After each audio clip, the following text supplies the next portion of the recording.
Hi అందరికీ నమస్కారం. నా పేరు నరేంద్రనాథ్. ఇక్కడ చూపిస్తున్నటువంటి ఈ బ్యారేజ్ పొన్కల్ బ్యారేజ్.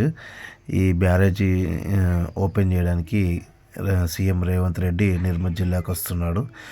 ఇది మామడ మండల్ పొన్కల్ వద్ద నిర్మించారు.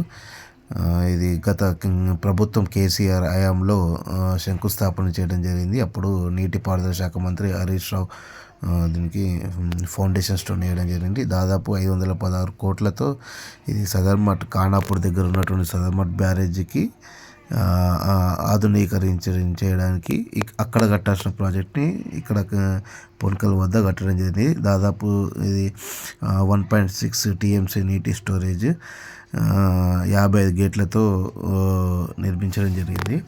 ఇక్కడ చూపిస్తున్నటువంటి సదర్మట్ బ్యారేజ్కి ఇక్కడ పొన్కల్ బ్యారేజ్కి మధ్య 7 కిలోమీటర్స్ డిస్టెన్స్ ఉంది.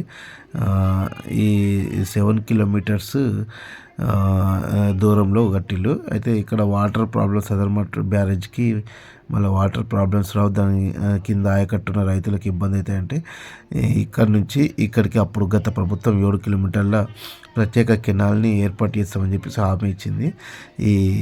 ఇక్కడ చూపిస్తున్నటువంటి సదర్మట్ బ్యారేజ్కి దాని ఎగువన ఉన్న 7 కిలోమీటర్ల దూరంలో ఉన్న పొన్కల్ బ్యారేజ్కి ఇక్కడ నుంచి సపరేట్ ఒక ప్రత్యేక కెనాల్ని ఏర్పాటు చేసి ఈ సదర్మట్ ఆయకట్టు కింద ఉన్న రైతులకు ఖానాపూర్ కడెం రైతులకు సాగునీరు అందించే ప్రయత్నం చేస్తామని చెప్పేసి హామీ ఇచ్చింది. కానీ ఇక్కడ ఈ 7 కిలోమీటర్స్ సంబంధించిన కెనాల్ ఎలాంటిది ఏర్పాటు చేయలేదు ఇప్పటి వరకు. సో ఇక్కడ చూపిస్తున్నటువంటి ఈ గోదావరి నదికి ఆనుకొని ఒక కెనాల్ని ఏర్పాటు చేసి ఈ సదర్మట్ కెనాల్లోకి వాటర్ని విడుదల చేస్తామని చెప్పేసి గత ప్రభుత్వం హామీ ఇచ్చింది. ఇప్పుడైతే బ్యారేజ్ని ఓపెన్ చేస్తున్నారు. ఇక్కడ ప్రస్తుతం ఈ 7 కిలోమీటర్స్ కెనాల్ని నిర్మించాలని ఖానాపూర్ కడెం సంబంధించిన రైతులు డిమాండ్ చేస్తున్నారు.